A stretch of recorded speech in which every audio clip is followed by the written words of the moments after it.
ಪ್ರಿಯ ವೀಕ್ಷಕರೇ, ಮಂದಾರ ನ್ಯೂಸ್ಗೆ ಸ್ವಾಗತ. ತಾಳ್ಮೆ, ನಿಷ್ಠೆ, ಧೈರ್ಯ. ನಿಮ್ಮ ಮುಂದೆ ನಾನು ಕಮಲೇಶ್.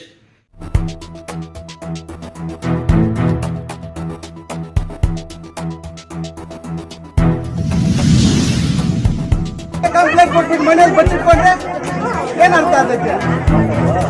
ಮನೇಲಿ ಬಚ್ಚಿಟ್ಕೊಂಡ್ರೆ ಏನ್ ನೋಡಿ, ನನ್ನ ಎಡಭಾಗದಲ್ಲಿ ವಿಡಿಯೋ ಕ್ಲಿಪ್ಪಿಂಗ್ ಬರ್ತಾ ಇರುತ್ತೆ.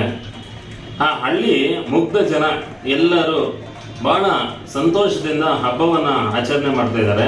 ಅಲ್ಲಿ ಪೊಲೀಸರು ಏಕಾಏಕಿ ಕಾರಲ್ಲಿ ಬರ್ತಾರೆ. ಕಾರಲ್ಲಿ ಬಂದು ಅದನ್ನ ತಡೆಯೋ ಪ್ರಯತ್ನ ಮಾಡ್ತಾರೆ.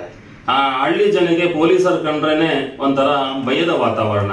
ಅಲ್ಲಿ ಬಂದು ಏಕಾಏಕಿ ನೀವು ಈ ಹಬ್ಬವನ್ನ ನಿಲ್ಲಿಸಬೇಕು ಅಂತ ತಡೆಯುವಂತ ಕೆಲಸವನ್ನ ಮಾಡೋದು ಸರಿ ಇಲ್ಲ. ಪೊಲೀಸರು ಸಾರ್ವಜನಿಕರ ಸ್ನೇಹಿತರಾಗಿ ವರ್ತನೆ ಮಾಡಿದ್ರೆ ಉತ್ತಮ ಅಂತೇಳಿ ನನ್ನ ಒಂದು ಭಾವನೆ.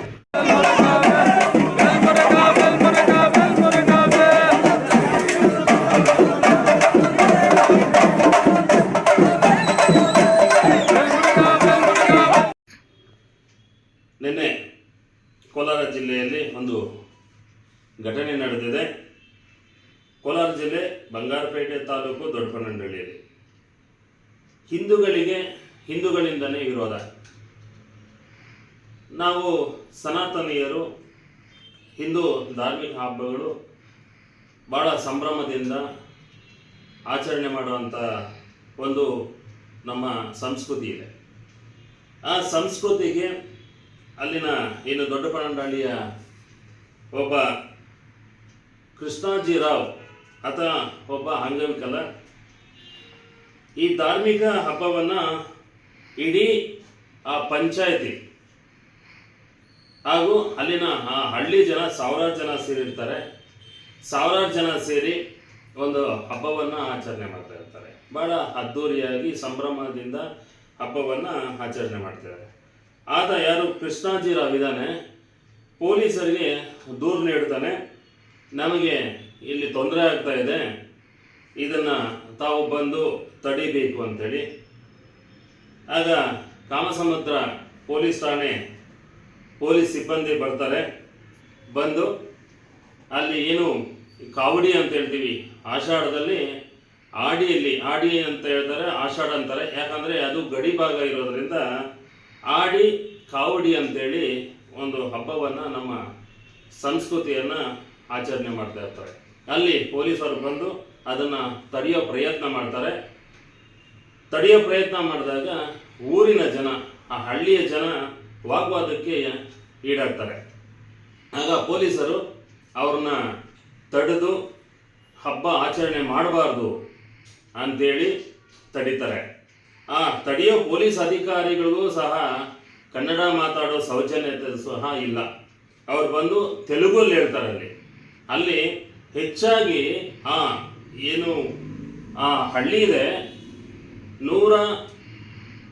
ನೂರಾರು ಜನ ವಾಸ ಮಾಡುವಂಥ, ಸಾವಿರಾರು ಜನ ವಾಸ ಮಾಡುವಂಥ ಹಳ್ಳಿಯಲ್ಲಿ, ಆ ಹಳ್ಳಿ ಗಡಿ ಭಾಗ ಅಲ್ಲಿ ಇರೋದೆಲ್ಲ ಮರಾಠಿಗರು ಇರ್ತಾರೆ.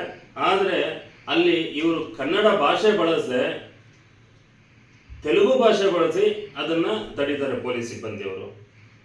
ಆಗ ಪೊಲೀಸು ಏನು ಕಾಮಸಂದ್ರ ಠಾಣಾ ಅಧಿಕಾರಿಗಳಿದ್ದಾರೆ ಅವರ ಗಮನಕ್ಕೂ ಸಹ ತಂದಾಗ, ನೀವು ಇಷ್ಟೊತ್ತು ರಾತ್ರಿ 11:00ವರೆಗೆ ಪೊಲೀಸ್ ಠಾಣೆಗೆ ಕರೆ ಮಾಡಿ ಈ ರೀತಿ ಸುಮ್ಮನೆ ನಮ್ಮ ಕಾಲ ವ್ಯರ್ಥ ಮಾಡಬೇಡಿ ಅಂತ ಹೇಳಿದಾಗ, ಸರಿ ಆಯಿತು ಅಂತೇಳಿ ನಾನು ಸಹ ಸಂಪರ್ಕ ಮಾಡಿದ್ದೇನೆ ಪೊಲೀಸ್ ಅಧಿಕಾರಿಗೆ.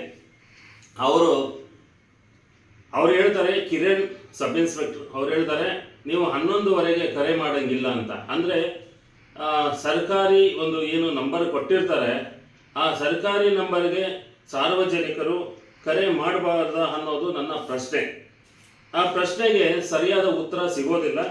ನೀವು ನಮಗೆ ನನ್ನ ಸಮಯವನ್ನು ವ್ಯರ್ಥ ಮಾಡ್ತಾ ಇದ್ದೀರಾ, ದಯಮಾಡಿ ನೀವು ಏನಾದರೂ ಇದ್ದರೆ ನೀವು ಠಾಣೆಗೆ ಬಂದು ನೀವು ಒಂದು ಪತ್ರದ ಮೂಲಕ ಬರೆದು ಕೊಡಿ, ದೂರು ಕೊಡಿ ಅಂತ ಹೇಳ್ತಾರೆ. ಆಯಿತು, ನಾವು ಬೆಳಗ್ಗೆ ಬರ್ತೀವಿ ಅಂತ ಹೇಳಿದಾಗ, ನೀವು ಸುಮ್ಮನೆ ನನ್ನ ಸಮಯವನ್ನು ವೇಸ್ಟ್ ಮಾಡ್ತಾ ಇದ್ದೀರಾ, ನೀವು ಈ ಒಂದು ನಂಬರ್ಗೆ ಇಷ್ಟೊತ್ತಿಗೆ ನೀವು ಕರೆ ಮಾಡಬಾರ್ದು ಅಂತೇಳಿ ನನಗೆ, ಅಂದರೆ ನಾನು ಸಂಪರ್ಕ ಮಾಡಿದಾಗ ನನಗೂ ಸಹ ಹೇಳ್ತಾರೆ.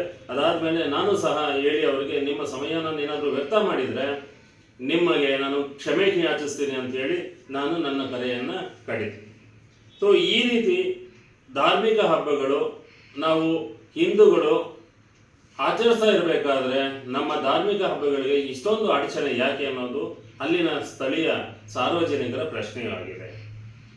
ನಾವು ಗೊತ್ತಿದೆ 10 ಗಂಟೆ ಮೇಲೆ ಏನು ಸುಪ್ರೀಂ ಕೋರ್ಟ್ ಆದೇಶ ಇದೆ, 10 ಗಂಟೆ ಮೇಲೆ ನೀವು ಯಾವುದೇ ಒಂದು ಧ್ವನಿವರ್ಧಕ ಆಗಲಿ ತಮಟೆ ಆಗಲಿ ಯಾವುದೇ ಒಂದು ಅಂದರೆ ಶಬ್ದ ಬರುವಂಥ ವಸ್ತುಗಳನ್ನು ಬಳಸಬಾರ್ದು ಅಂತೇಳಿ. ಅದಕ್ಕೆ ನಾವು ಏನು ಕೋರ್ಟ್ ಆದೇಶ ಇದೆ ಅದಕ್ಕೆ ತಲೆ ಬಾಗ್ತೀವಿ, ಎಲ್ಲರೂ ತಲೆ ಬಾಗಲೇಬೇಕು. ಇನ್ನೊಂದು ವಿಚಾರ, ಹಳ್ಳಿಗಳಲ್ಲಿ ಇಡೀ ಹಳ್ಳಿನೇ ಸಂಭ್ರಮಾಚರಣೆಯಲ್ಲಿ ಮುಳುಗಿದಾಗ ಒಬ್ಬ ಯಾರೋ ಆತ ಅವನ ರಾಜಕೀಯ ತೆವಳಿಗೋಸ್ಕರ ಈ ಒಂದು ದೂರನ್ನು ನೀಡಿ ಇಡೀ ಆ ಪಂಚಾಯಿತಿ ಮತ್ತು ಆ ಗ್ರಾಮದಲ್ಲಿರುವಂಥ ಜನಗಳಿಗೆ ಪೊಲೀಸರು ತಡೆಯೋದು ಸರಿಯಲ್ಲ. ಪೊಲೀಸರು ಮತ್ತು ಸಾರ್ವಜನಿಕರು ಸ್ನೇಹಿತರಾಗಿರಬೇಕು. ಅಲ್ಲಿ ಸಾವಿರಾರು ಜನಕ್ಕೆ ಪೊಲೀಸರು ನಿಷ್ಠೂರ ಮಾಡಿಕೊಂಡು ಅಲ್ಲಿ ಕಾರ್ಯನಿರ್ವಹಿಸುವುದು ಹೇಗೆ ಅನ್ನೋದು ನನ್ನ ಒಂದು ಪ್ರಶ್ನೆ ಆಗಿದೆ. ವೀಕ್ಷಕರೇ, ಹಿಂದೂಗಳು ನಾವೆಲ್ಲ ಒಂದಾಗಿ ನಾವು ಇದನ್ನು ನಮ್ಮಲ್ಲಿ ಏನು ಭಿನ್ನಾಭಿಪ್ರಾಯಗಳಿದೆ ಅದು ಬದಿಗಿಟ್ಟು ನಮ್ಮ ಹಬ್ಬ ಹರಿದಿನಗಳು ಸಂಭ್ರಮದಿಂದ ಆಚರಣೆ ಮಾಡಬೇಕಂತ ಹೇಳಿ ನನ್ನ ಈ ಒಂದು ವಿಚಾರ ಎಲ್ಲರಿಗೂ ತಲುಪಲಿ ಅಂತ ಹೇಳ್ತಾ ನಾನು ಭಾವಿಸ್ತೇನೆ.